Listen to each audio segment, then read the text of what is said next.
Pistol grip, on my neck at all times. Pistol grip, on my neck at all times. Pistol grip, on my neck at all times. They can be fucking with other niggas shit, but they can't be fucking with mine. MLB goes on, yeah, you're just a microscopic cog in my catastrophic plan. Hajat L.A. 'Tis the season. Ho, ho, ho. Merry fucking Christmas. Award season in college football. Bowling season in college football. Of course, the NFL just gets murkier and murkier. Anybody can beat anybody on any given Sunday. They should name a movie after that. How can you even follow the NFL? I don't know how anybody can wager in the NFL. Really, anybody can beat anybody. It's a crapshoot. Who knows who's going to win the Super Bowl? Why even bother making picks? Assholes like me try to make picks on that stuff. Let's get into it. Got a lot to talk about this week. Like I said, start off the awards, college awards, and the 15 freaking different awards that they give out for Player of the Year. And it seems like they give everybody a Player of the Year trophy. It's like freaking youth soccer. Seems like everybody's getting one. Although I don't understand how Teddy Bridgewater and Marcus Mariota get completely frozen out of any awards. But to me, they're clearly two of the top three quarterbacks in NCAA. Of course, in the great Johnny Manziel. He got frozen out too, but at least he was invited. I think they just invited him because he won last year and he got a vote. Oh, he deserved to get there. But how does Bridgewater and Mariota? It's just like this is all of a sudden the media, the powers that be, the goddamn liberal media will just all of a sudden decide one week the guy's just not Heisman worthy. I mean, Mariota tore it up all season. Teddy Bridgewater was amazing all season. Team lost one game to Central Florida. It was a good team. They're in a BCS game. But someone just decides out there that you are no longer worthy. Tell me Teddy Bridgewater and Marcus Mariota are not top 10 Heisman consideration for the Heisman? It's unreal. Oh, well, I digress. Didn't get a chance to watch any of the college awards, I don't know, Home Depot College Awards, whatever it is, or the Heisman. I didn't even get a chance to watch the Heisman. Stuck at a wrestling tournament. I like coaching wrestling, though I know nothing about it. I feel like such a poser. I go to these tournaments and see these guys with these cauliflower ears, and my ears are freaking plump and red and pink and soft. I should try rubbing my ears against Matt so I can give myself some kind of cauliflower of the ear. Look like I know what I'm talking about. These freaking wrestling tournaments, though, they take all day. I'm just not cut out for the sport. I did it as a favor to a friend, and I'm trying. But shit, you get there at 7 a.m., the weigh-ins. And the weigh-ins are something else. Get these kids up there and trying to suck weight, running around, spitting in cups, putting 5 layers of sweatshirts on so they can try to cut down the weight. Then they get up there to weigh in and they strip down. Ugh. Some of these adolescents, some of the freaking acne on these kids. Some of them don't make weight. I feel like saying, hey, guy, just go in the bathroom and pop some of those freaking zits all over your back. It's amazing. So you got to have balls to be a wrestler. You really do. You can't be self-conscious at all. I think that's why I don't think I could ever do it. Part of the reason why I would never wrestled. I was always too fat. I didn't want to lose weight in winter time. You kidding me? Couldn't eat during the holidays. Forget that. Not the sport for me. But these kids, man, they go out there. I tell you, they have the most balls out of any sport. It's got to be the wrestlers. You go out there in those ringing uniforms, and you got to touch some of those kids with those acne all over them. And it's like, not just little acne. I mean, some of these kids got these freaking zits that are like purplish yellow, size of a freaking silver dollar on them, all over them. They don't care. They go out there and wrestle and Good for them, but these tournaments, man, I can't handle it. It gets to a point where I almost want the kid to lose so I can go home. So I digress. This isn't a wrestling show. But it causes me to miss out on watching the Heisman and the award shows. I like watching the Heisman too, because especially since they've started bringing back all the old Heisman winners. And then you have the guys from the 50s and 60s, these old white guys, these old distinguished looking guys. And you start getting in the 70s and 80s and these guys dressed like pimps. Some of these guys, they come out with these purple, magenta fedoras and canes and shit. Like Mike Rozier, Billy Sims. So I didn't get a chance to watch that. But like I was saying earlier, Maxwell Player of the Year, A.J. McCarron. So that's the Player of the Year. Well, the Walter Camp Player of the Year, Jameis Winston, who obviously ended up winning and deserved it. Of course, Winston, that Florida State team is super talented. Watching them play. I was reading it that they have their margin of victory is 42 points a game. Right now, it's the highest in the history of NCAA. If I'm correct on that. They're blowing teams out of the water, but it's not the first time that, Winston deserved it, but, he played on the best team. The Florida State team is loaded. It's just a matter of time before they turn it back around. It seemed like they're always in the top 3 in recruiting every year. Heisman, top 5? Who do we had? We had Winston, obviously, number 1. McCarron ended up being number 2. Jordan Lynch, who I liked, was 3. Andre Williams was 4. I like Andre Williams. I like BC. My brother got his master's degree from there. I've always been a BC fan ever since Flutie.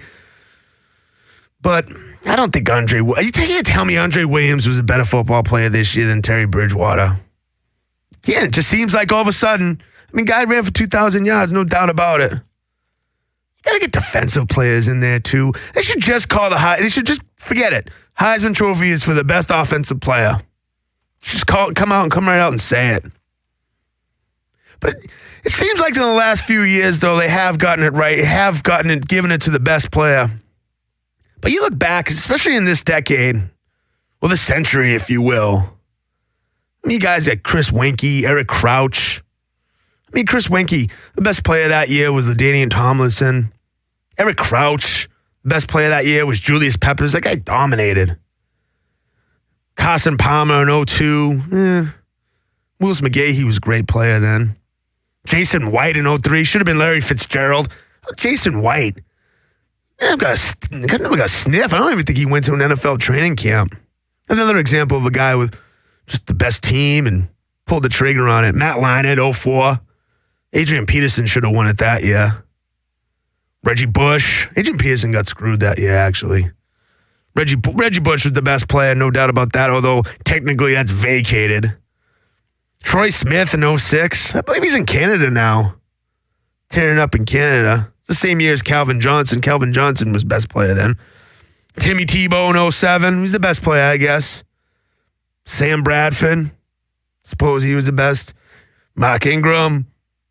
They really, Cam Newton, not even close. Robert Griffin, not even close that year. Of course, Johnny Football. And now Jameis Winston. So it seems like they're getting it right, but man, I'm telling you, it's turning into a quarterback thing. And I think part of it is, if you look back at where these guys are coming from, and as much as I don't like the 7-on-7 and that type of football, and I've gone into that before, I think it helps these quarterbacks develop at a higher rate.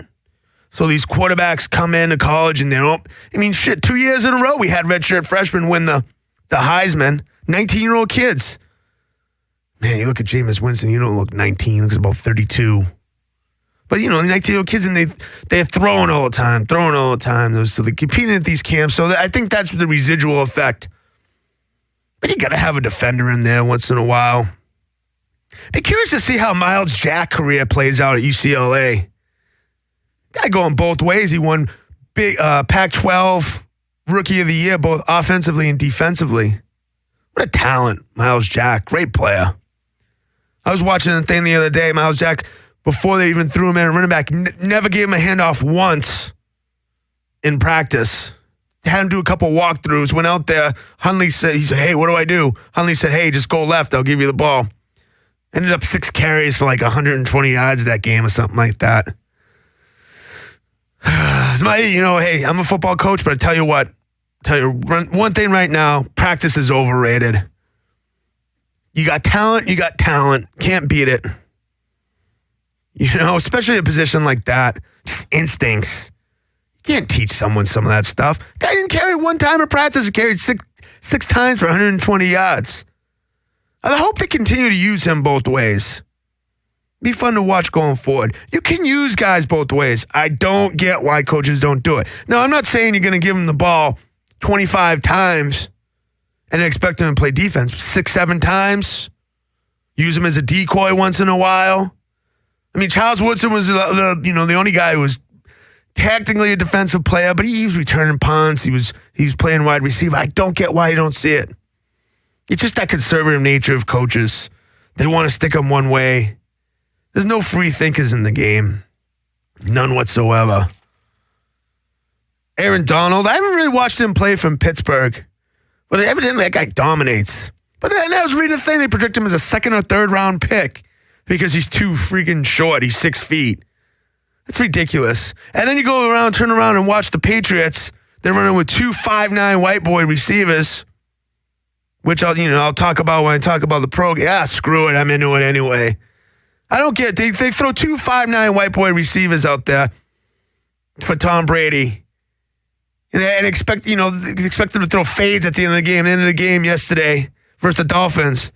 They throw a fade ball. I mean, shit. You got a 5'9" corner. You need some big receivers. To me, that's the one position where height really does matter. I don't really think it matters that much up front. I mean, you can't be 5'8", offensive lineman. You can at least be 6 feet, 6'1", everything, reach and stuff like that. But if your arms are long enough, like a boxer, sometimes you see boxers, 5'9" guy with a wingspan like a 6'3" guy. That happens. With an offensive lineman, I think that would help. But they make such a big deal of height, but then you just throw, elite teams like the Patriots go out and throw these little white boys out there. And I do think receiver is the one position, quarterback as well, but there's some things you can do. I think I digress. I don't know. Enough of that. I know Chris Carter was talking today or the other day about, the Patriots got to have biggest receiver. I'll just come out and say it. Come on, man. Come on, Chris Carter. You don't think 5'9" white boy receivers are freaking good in the red zone, and I agree. There's nobody in the mainstream media can say it. That's why I come out here and have my 20 listeners and can say whatever I want. It's true. These 5'9" white receivers ain't going to cut it. Moving on. I don't know why this guy, for some reason, it was all over the internet. Some guy sending a PowerPoint in, applying for the North Dakota football job. Sent a PowerPoint in where he was saying, throw the ball, chuck the ball deep, and everyone got a huge kick out of it. But, I think so. What did he say? He said a couple things that people were, what did he say? Chuck the ball every play, 4th down, chuck the ball, never punt, blitz every down. Even though it was in jest, there is actually some merit to that. Look at that high school coach there, was named Kevin Kelly out in Kansas, where they do stuff like that. And there's some merit to that. You can play that style. Just nobody wants to do it. Everybody's afraid to do it. Go for it on 4th down all the time. Never punting. You have to have some balls, no doubt about that. And you have to just be oblivious to what everyone else is yelling. But for some reason, it was all over the internet that this guy sends this joke thing in. But there's some merit to that. There's people out there thinking outside the box in football. But football's such a conservative, good old boy network. We got to be, related to Kyle Shanahan or Brian Schottenheimer, or I'm sure Belichick's kid's going to be in the NFL. He already is. He's an assistant with the Patriots. He was a lawn snapper at Rutgers. A fucking lacrosse player with his freaking queer hairdo. But he's Bill Belichick's kid, so he's going to be anointed. Yeah. Am I bitter? You're goddamn right. No, I'm not. No, I'm not bitter at all. You kidding me? Coach high school football and teach 15-year-old girls how to play street hockey. Not very well either. We're playing street hockey right now, and I'm dominating, by the way. Hat trick every single game. Natural hat trick, too. First 5 minutes, usually 3 goals. It's great. Nobody in Southern California has ever picked up a hockey stick before. Very few and far between. Dominated at that sport. Moving on. Watch a couple documentaries, but two in particular. The one is the Youngstown Boys one. The one about Maurice Clarett and Jim Tressel. First of all, I love the 30 for 30 series. I'll say that right off the top. They do some good work. However, I'm sick of them making these guys seem like they're these angelic freaking figures. Yeah, they make Maurice Clarett. They try to make Maurice Clarett look like he was jawed by the man. Yes and no. He was and he wasn't. First of all, it was amazing. 2 of his brothers are in jail, but then his mom looks like Claire Huxtable. Very, very distinguished looking lady. And then there's a tie there. Him and LeBron, they're about the same age and they're from the same area. And LeBron's mom, I don't know if you know about, the whole Delonte West fiasco. And LeBron's mom is, how do I say this lightly? Ghetto. Hope LeBron's not one of my 20 listeners. You'd think they would switch moms, but Maurice Clarett's mom looked like she had her shit together. Although I think all 3 of her boys spent time in jail. But they make Maurice Clarett look like he's this angel. It's same thing with Jim Tressel. I'm freaking tired of Jim Tressel, although you don't see him anymore. You won't see him for the next few years. He's just got this holier and now thing. The whole thing was screwed up. He sent Clarett to some car dealership, and the guy ended up loaning Clarett some vehicle. But here's the thing they didn't talk about in the documentary, which really drew me offside. Evidently, this car was broken into that Clarett was using for free, and Clarett claimed a false insurance claim for like $20,000 of stuff that was in the car that wasn't even in the car. They didn't even mention that. That was a real big sticking point. They made it sound like this Andy Geiger character, this, Dean Mortimer type Ohio State, president of Ohio State or athletic director, wherever the hell he was, made him seem like he had it out for Maurice Clarett because Maurice Clarett just had too much swag. But he was freaking trying to pull off insurance fraud. And then, which I do agree with Clarett, he turned around and tried to get out. Look, he wanted to go pro. I give him that. I don't know why NFL has that rule. Of course, it gets back to the argument and discussion I've had before about why there is no legitimate minor league, spring football, NFL league. I don't get that. I don't know how they can't get this shit together and put together some kind of, they tried it in NFL Europe. They've tried it with a couple things, but it's a legitimate NFL spring minor league football with guys, because there's a lot of talent out there. I'm telling you, there are guys who are stuck in the junior college level, guys that screw up early on in their life and, when they're 18, 19, 20 years old and never get their shit back together, and then they're gone because they don't play major Division I football. Once in a while, you see a guy come out of it. Eric Swan comes to mind. He was a D lineman. For some reason, he couldn't qualify or whatever. Ended up playing for the Bay State, the Bay State Brawls or something out of Lynn, Mass. Ended up becoming a first-round draft choice, but it's few and far between. Point being, there are guys out there. And Clarett went and challenged the system and failed. Ended up getting a different courts, and I don't know. And then Clarett went out and ended up becoming an alcoholic, evidently. He started hanging out with such esteemed rappers such as Rufus Black, B-L-A-Q. And he was a Jewish mobster. I forget the guy's name. He was hanging out with some Jewish mobster, and he was just drinking all the time. Fell off. Went to the combine. Ran like a 4.7, 4.8, which is like a death sentence to some of these guys. And then the next thing you know, he's pulling armed robbery. But of course, 30 for 30 being what it is, ends up, he's saved at the end. Hallelujah. Hallelujah. Hallelujah. Clarett ends up now he's a motivational speaker or whatever he is, or a drug counselor, alcohol counselor, like all these guys end up doing. Guys that end up, throwing their lives away. Hey, you can always turn around and tell people don't be like me. But he was a talent. He was a great back. He's a great back. Tressel got to take some blame for it, though. Tressel just turned his back on him at that. You know, he just turned his back on him. Yeah, you know, Tressel got his at the end. He knew the guys were handing out the tattoo parlor. That's what don't tell me that these coaches don't know what some of these players are doing. Don't tell me Pete Carroll didn't know that the Bush family was living in some house that some agent paid for. They know what these guys are doing. They're with them all the time. You shitting me? And if they have the slightest inclination something's going on, have one of their 50 friggin' assistant coaches or GAs go and follow them around. See what's up. They know. They turn a blind eye to it. But it was pretty good. You know, I hope Maurice Clarett the best going forward. But I would not be shocked if something happens somewhere down the line. And I'd be shocked if Jim Tressel doesn't get back into coaching. Of course, Ohio State beat that Miami team that was loaded, but they lucked out.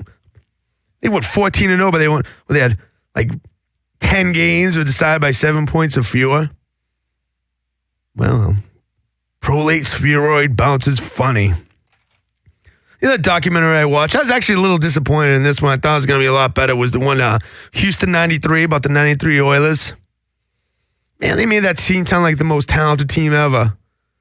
Still, you had a 37-year-old mustachioed Warren Moon back there chucking the ball around. You know, they blew that 35-3 lead the year before, and they had Jack Pardee. But the moral of that story, I thought, was because they had Buddy Ryan who threw that limp-wristed punch at Kevin Gilbride on the sideline. I remember watching that game. That was like I want to say that was like a Sunday night or Monday night game. Anyway, that was such a terrible punch. I lost a lot of respect for Buddy Ryan after that, even though he was old as dirt. Such a limp-wristed punch.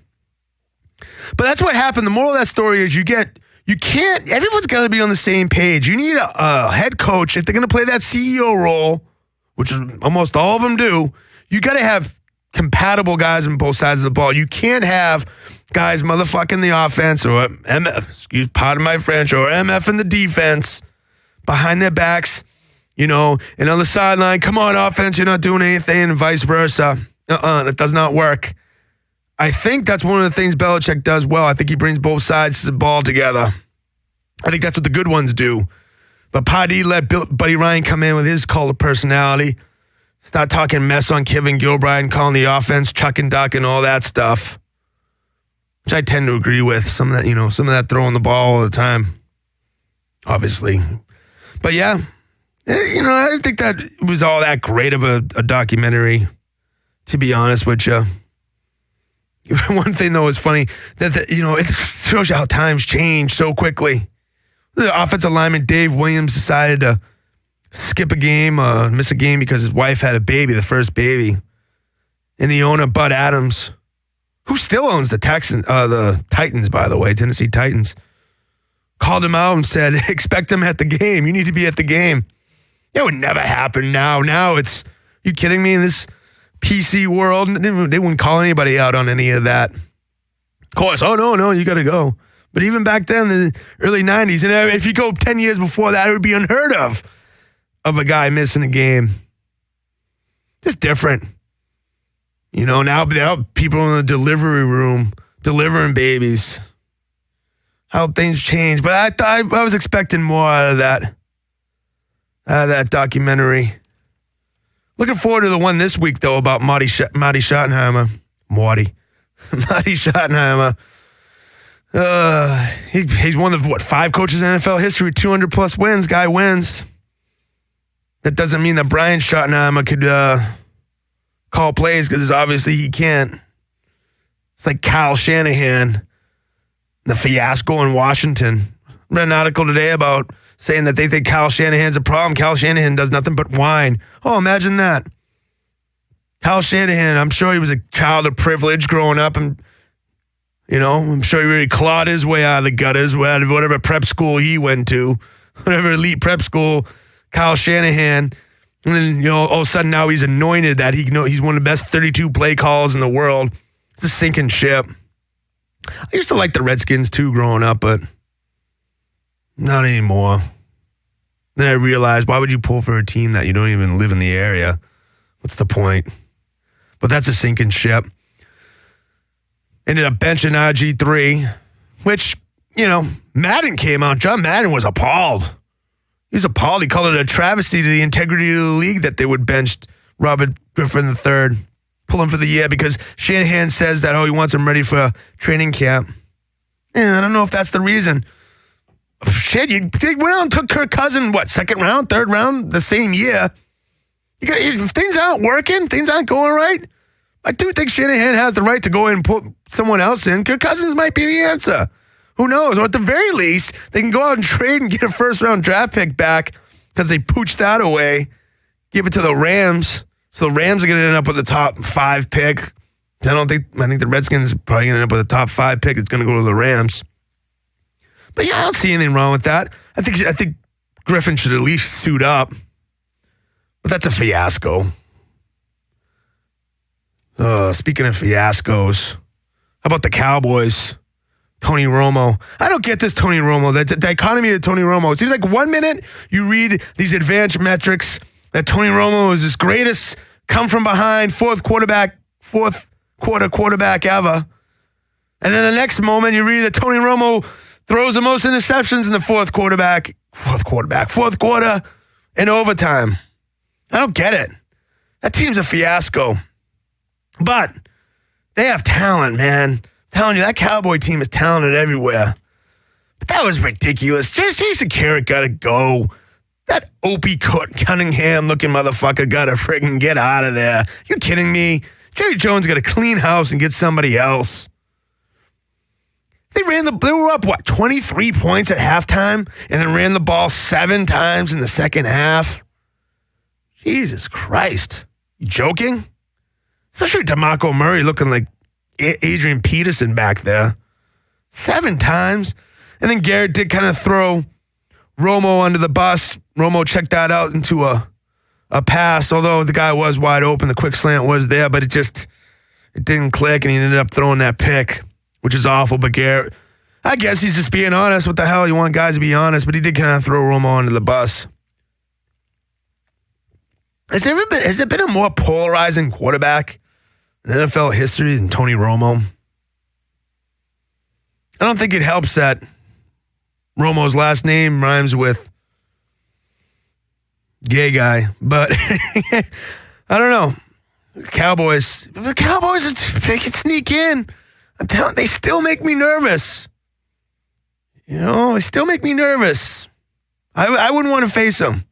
Shit, there are about, not 15, I would say 8 teams in the NFL right now that could still win the Super Bowl. Even the 2 teams that play tonight. Who knows? I don't think Baltimore, but Detroit's dangerous. Tremendous D-line, tremendous skills. Who knows? Last year at this time, who'd ever thought Baltimore would win it? Just don't know with the NFL and the parity and the salary cap issues and all that shit. What else we got going in before we go to the pro game? Well, I guess I'm already in the pro game. Look at that. See, I'm going back college. See, Lane Kiffin was flown into Alabama this week to consult Nick Saban on the offensive staff at Alabama. It's another retread. It's another nepotism. There's a reason why nepotism, even regular jobs, shit, my girlfriend's mortgage company, they won't hire somebody who's related to somebody else. There's a reason nepotism exists. Lane Kiffin knows all this. I would think a guy like Nick Saban would know better, but he flew him in. I'd be interested to see what happens to Lane Kiffin next year. Because I bet you, what's his name there? Doug Nussmeier, the offensive coordinator for Alabama. I would not be surprised if he gets one of these jobs. Speaking of which, Mac Brown out.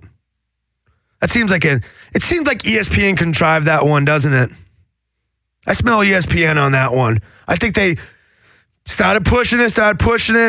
Oh, Mac Brown's going to be out. But whatever Mac Brown was saying, 8 of the top 10 players this year are out with injuries. And they missed on 3 big quarterbacks that were supposedly all wanted to go to Texas. Johnny Football, Robert Griffin III, and who was the other one? Winston. Supposedly Winston wanted to go there. Winston's from Alabama. I don't know why Nick Saban isn't getting him. He probably wanted to play right away, sitting behind McCarron, but who knows? But it seemed like Mac Brown's actually a legitimately decent guy. I don't know. He just seemed like he got that folksome charm to him. But he resigned. Who knows? See what happens. Be interested to see what happens at Texas. Look at some kind of retread scrub. Up Rouse would be good. It's too bad though. I thought Texas thought Mac Brown did a decent job, but you miss out on the quarterback. You bring in coordinators that aren't that good. Seems to be the case. There you go. That's what happens. You got these CEO head coaches. They put themselves at the mercy of their hires instead of taking the bull by the horns. No pun intended, if you will. Taking the bull by the horns and calling plays yourself.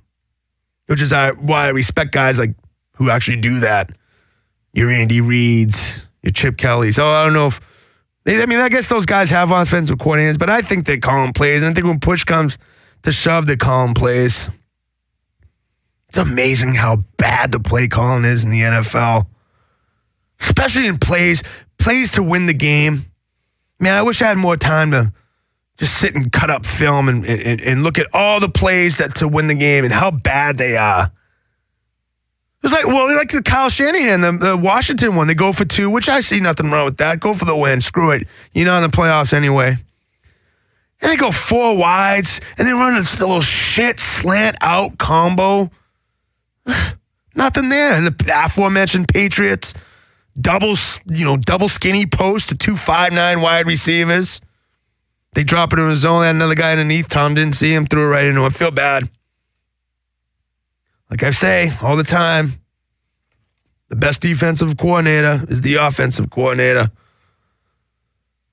Jim Harbaugh turned down the SC job, which went to Steve Sarkisian, another SC former assistant retread. Didn't really do anything at Washington, which has a rabid fan base.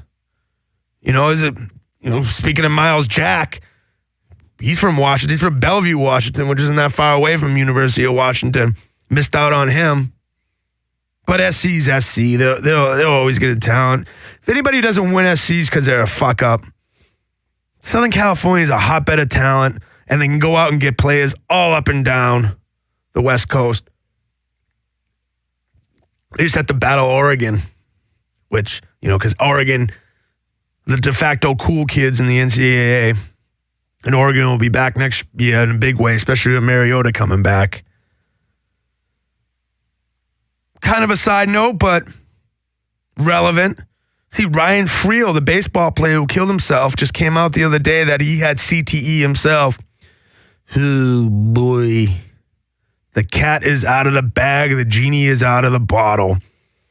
The impacts it's going to have. So now it's saying even baseball players are suffering from CTE. Shit. You could just hear the pharmaceutical companies right now dumping billions of dollars and coming up with some kind of pill helping prevent CTE. My Lord. And they just dug up Belcher's body there. Guy who shot and killed his girlfriend and killed himself there for the Chiefs. They dug his body up. And sure enough, I'm sure they're going to find CTE in him too. Nobody's going to be playing sports anymore. Ugh. Cat is out of bed. Who knows? We all got it at some point, I guess. Feels that way anyway. Dysfunctional system. This was in the back-to-back weeks, the first time in history that 800 or more points was scored back-to-back weeks in the NFL. I didn't even feel like this week was that big of a scoring week either. Kansas City putting up 56 against the hapless Raiders. Jamal Charles is your MVP. 5 touchdowns yesterday. With 1 rushing, 4 receiving. Oh, speaking of MVP, Peyton got Sportsman of the Year. Peter King last night on there talking about that. I know Peter King had a full erection when he was talking about that. Come on, give it a. What did Peyton win? Doesn't it usually go to somebody who wins some kind of championship? Now, granted, he's having a, record-setting year, but still haven't won shit, and who knows what's going to happen. He bounced in the first round of the playoffs last year. They said, oh, more of a career achievement award. Oh, okay. The one's called Sportsman of the Year. She's called Lifetime Achievement Award. Should have been Ortiz. Yeah, I know him. David Ortiz. I know I'm biased, but historic World Series playoff run. Great season. They're like, oh, Peyton was doing this all at 37. Ortiz is 37 too. Plus, a quarterback. It's a different day and age. 37 now is not the 37 of the 1970s. Terry Bradshaw was 27 and he looked 57 with his hair. I mean, those guys were taking cross-country flights and where you could still smoke on the whole flight. Sitting in those things. They probably all smoke cigarettes, probably all drink freaking 30 beers. I bet you Peyton Manning drinks maybe one beer at the holidays, maybe a snifter of port at the holidays with Peyton Manning. You know, these guys are in great shape and they don't take many hits. Peyton Manning will play 5, 6, 7 more years. Same thing with Brady. 37 today is not the same as before. They made a big deal of it. Congratulations, Peyton. Sportsman of the Year. Yeah, but I don't know, all these points being scored. It's because they don't let people play defense anymore. You can't hit anybody. You can't jam anybody at the line of scrimmage. So they're setting it up for all those points as it's going forward. Oh, running out of time. Should I get in the twit bag? What else do I want to talk about in the pro game? Nothing really, other than the fact that speaking of the Mannings, Eli friggin' shit in the bed. I'm tired. I don't care what anyone says. Eli is not a quote-unquote elite quarterback. I don't care that they won the 2 Super Bowls. I don't care he's stuck in the face of the Patriots twice. Fine. But the Giants yesterday didn't even run one play in Seattle territory till there was about 7 minutes left in the game. You are not an elite quarterback. And I wish I could go back, punch that guy in the face.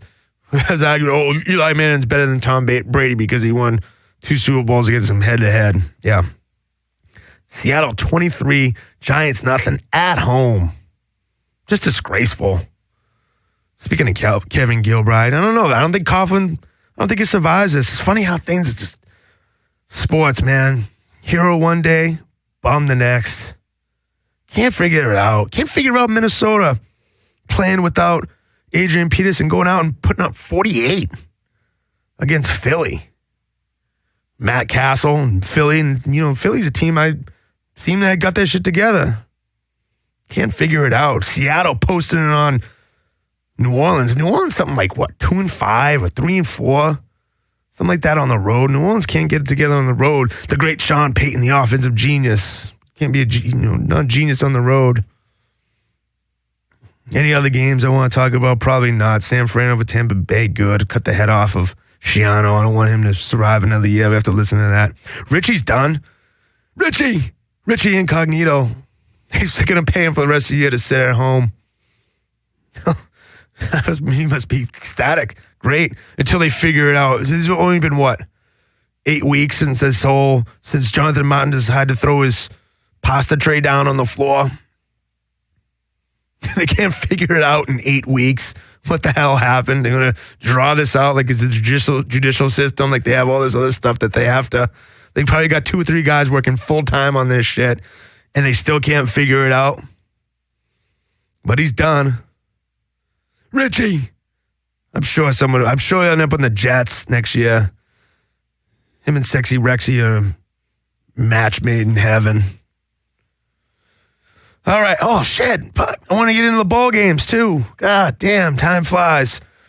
What do I want to talk about the bowl games? Obviously, there's some good ones. Always. I love the bowl games. I don't know why these people talk about there's too many bowl games and they just go to the playoffs. Screw that. Bowl games are great. Especially the ones on, like, New Year's Eve or with a Hawaii Bowl on Christmas Eve. You kidding me? Guys like me? Love that shit. Sit around and drink all day. Throw down 15 bagel bites, you know. I go home every winter for 2 weeks. I feel like a perpetual college kid. Go home, and go to the holidays, go hang out at my friend's house. Now I'm at that age, though. I got 2 groups of friends. I got one group of friends that has kids and just sit around and know all the words to Shrek the Third. And I got another group of friends that are addicted to OxyContin. So I kind of come home and I have to kind of find a middle ground, the two. But I just get to watch all the ball games. You kidding me? I love it.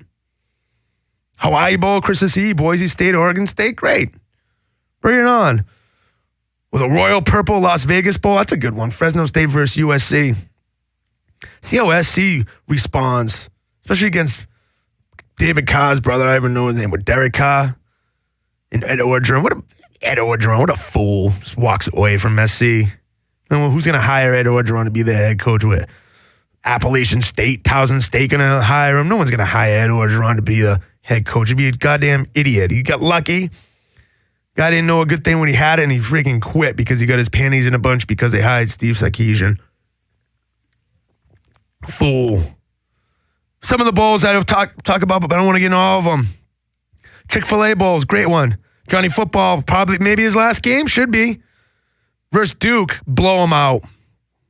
Capital One, Big Ten versus SEC, Wisconsin, South Carolina. I hope Wisconsin gives it to him.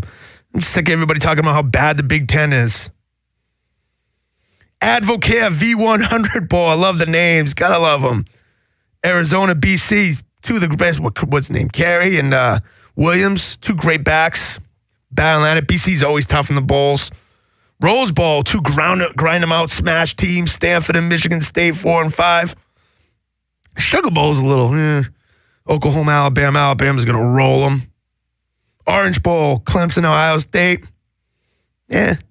No, the guy slipped off. Taj Boyd in the top 10 in the Heisman either. Not one of the top 10 players in the nation this year. For some reason he slipped off. Best non-BCS bowl, Oklahoma State, Mizzou. Should be a high rock'em sock'em game. Can't beat that one. In the BCS, Auburn, Florida State. Here we go. Prediction time. Florida State. And a good one. I think Auburn's going to be able to run the ball, but Florida State's just too much offensively and defensively. Going to run the table. And the best name bowl, the Fight Hunger Bowl. BYU versus Michigan. Sarkisian Bowl, former Washington head coach, former quarterback at BYU. See what happens there. All right, I want to dive in the trip back because I got some decent questions I need to expound upon. First one, at Wine, ACC guy. If Auburn wins, I'll be 5 straight national championships between two in-state teams, in-state rivals. When was the last time a single state dominated over several years? Fair enough, good question. Obvious answer. It's got to be Florida, the state of Florida. Between the 90s and the aughts. Oh, I like saying the aughts instead of the 2000s. The aughts.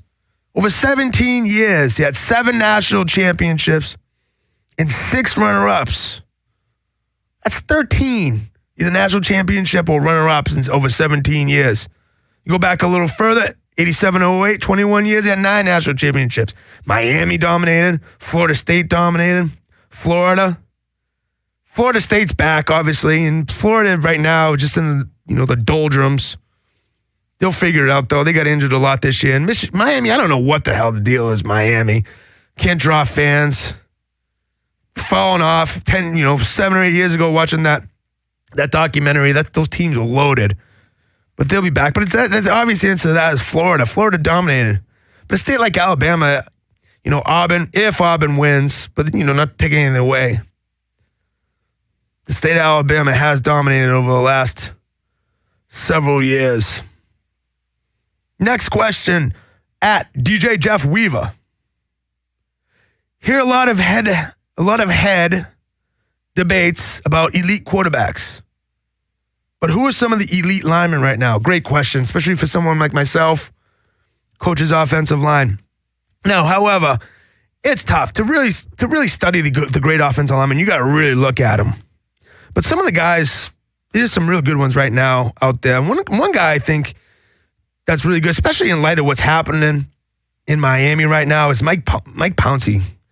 You lose to your right side of your line, and they haven't missed a beat. Actually, you can argue they've been playing better since those two have left.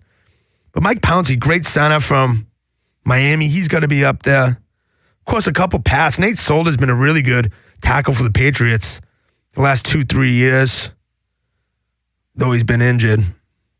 Joe Staley for the Niners, tackle for the Niners. What's the guy's name? Mike Ayupate for the Niners. Niners O-line in general, the guard for them.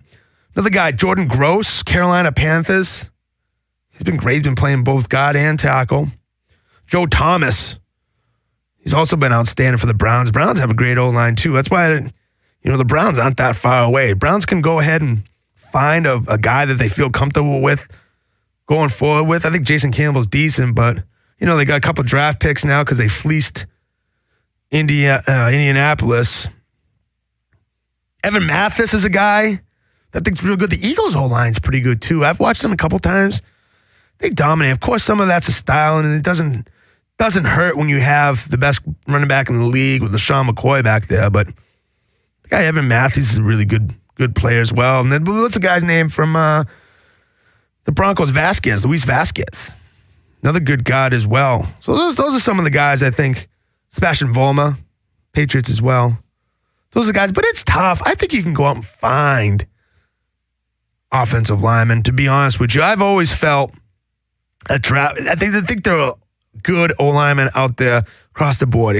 I think with the O-line, it's a matter of, one, having a sound system in place, having a strong offensive line coach, a guy with a consistent philosophy in the way they do things. You don't want to be changing things every 2-3 years. Getting guys with the right personalities to fit in, bringing them together as a unit. Camaraderie, I think, is big. But I always question when these teams go out and draft offensive linemen in the top 3, 4, 5 picks. Although it's not that common, but it happens. Was it last year they took that kid from Central Michigan? Name escapes me right now, but I don't even know if he's starting right now. I think those top picks, you got to go after the best freakish athlete, regardless of position. If it's a freak running back, take them. If it's a stud wide receiver, take them. DBs are extremely important. Edge rushes. I think defense is built on the edge. I think if you have edge rushes and good DBs, you're well on your way. But I think you can get offensive linemen in lower rounds. I mean, again, look at what the Dolphins did. They went out and got some guys off the scrap heap, and they've won, 4 out of 5? Ever since since Jonathan Martin decided to throw a tantrum in the dining room. You can find guys as long as you're well coached and know what's going on system-wise, top down. Last question from @alwayswinning1. From coach's perspective, how do you handle keeping a team ready between the end of a schedule and the BCS Bowl game a month later? It's a good question. I think you got to rely on senior leadership. I think I think you got to get some of those guys that you got to get, put the right guys in charge of things. I think you always win based on your seniors, to be honest with you. You win on the strength of your senior class. I think Lou Holtz said that. It's my Lou Holtz impersonation. Slobbering all over the microphone. It's true. There is some wisdom in the old man. I think you just have to have a solid. I think a lot of these coaches, though, they end up putting that stuff on the back burner because this is the recruiting season. This is where they're all in the street, pounding the pavement, trying to get recruits. But if they could just come up with a solid game plan and hammer it, I don't know why teams don't put it. Maybe they do. Maybe I'm not following it close enough, but just put in some wrinkles. Put in some things that teams just have can't prepare for. It's not that hard to do. But to answer your question, you got to rely on your players. I think you got to keep things light but focused. I don't think you can burn these kids out. I don't think you can bang a lot, which I don't think a lot of these teams are doing anyway anymore, to be honest with you. Like I said before, talking about the whole Miles Jack thing, I think actually practices is a little bit overrated. You get a guy who didn't carry the ball one time in practice and then goes up and rips it up the very next week. But, I just don't think you can bury these guys in the ground. But what do I know? I've never coached in a BCS game, nor probably will I ever. Other random notes from around, just saw today, we had a top recruit, and now the recruits are starting to come out and give their verbals. Raekwon McMillan.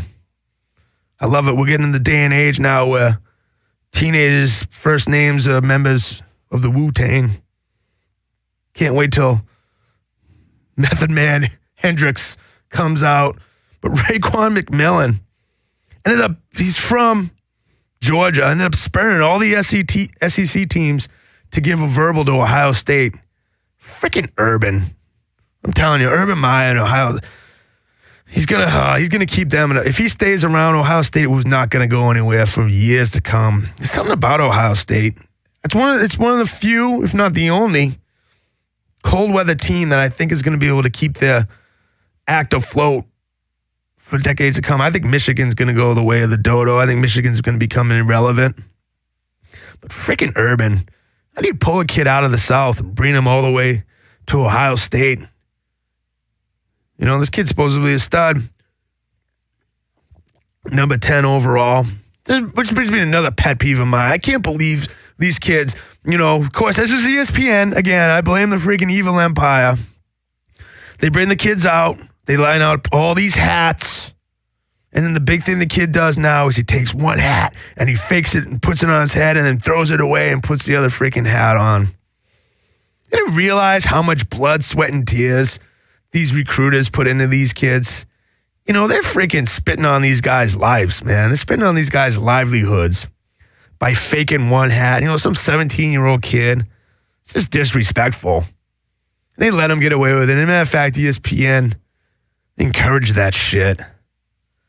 Amazing. I don't know if this kid did it, but you see it all the time. They do it at that Army Bowl or whatever, that freaking Armed Service Bowl it is.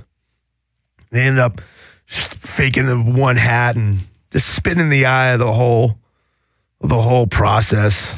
I don't know. There was a great article in the LA Times last week about college recruiting and what these guys do. And that's one of the reasons I got out of that game, man. Forget that. I'm not going to go sit in someone's freaking living room and lie to them.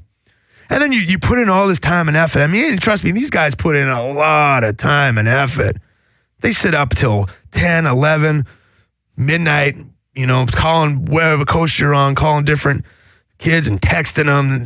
Text messages, ridiculous. People get literally kids get 10,000 texts from recruiters through the course of the recruiting process. But there's a good article in the LA Times last week talking about that and how Jerry Glanville said he was the best at it. He would go and he would essentially kidnap kids and he would bring them to this school and enroll them in school before they know it. Just a snake oil salesman business. That's why I got out of it, especially Division III level. Well, you're not even offering a kid scholarships. I don't know, friggin' blow some 17-year-old kid and promise him the world to try to get him to come to your school. No thanks. That's why I prefer the high school game. You don't have to do that, although it's getting worse and worse, especially out here in Southern California where kids just up and decide to transfer whenever they feel like it and leave coach's hand in and you can't, you know, you have to just go in there and promise them the ball and all the different touches and whatnot. I don't know. That's why I'm thinking about getting into the freshman game. But I digress.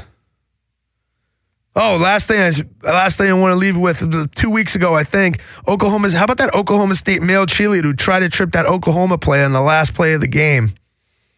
They have scholarships for that shit. I don't know how any self-respecting male could be a cheerleader, but you say that and those guys are ripped. I wouldn't say that in face. Hopefully one of my 20 listeners is not a Division I cheerleader because those guys are enormous or at least strong anyway. But he tried to trip an Oklahoma player in the end zone. Should be arrested. It's assault, brother. How's that happen? I don't know how it happens. Anyone to become a male cheerleader anyways. Of course, you watch them and they, you know, who's the joke's on who? They're sitting up there and they got just a handful up a freaking girl's skirt the whole time and throwing these girls around. But I don't know why I thought that story. I thought that was awful. Should have put the kid in handcuffs and got him out of there. All right, that's it. I mean, I'm going to be out of here for 2 weeks. Going back home. 2 weeks, like I said, I'm going to sit around my underwear, pop friggin' bagel bites like they're Pez, and drink friggin' 80 beers the course of a night. I was in here watching games. I actually got tickets to the Patriots-Bills, which is the last game of the year, which I had mixed emotions on going to Foxborough out in the middle of nowhere, and you go to those games and the beers will literally freeze up on you. Hopefully it'll be an unseasonably warm day to go to a game. I can find someone to drive me so I don't have to drive out of there. So I won't be here the next time I come. Shit, it'll be the new year. So happy freaking holidays. Happy New Year. 2014. Coming back, I'll have bowl recaps and we'll be well on our way into the playoffs. Oh, joy. And then I'm going to get some guests in here, well, at least on the phone, some people, some of my friends out there on the recruiting trail. Follow us at Twitter, HardYardsLA, email, Gmail, HardYardsLA. I'm the coach. I'm out of here. I'll see you in 2014.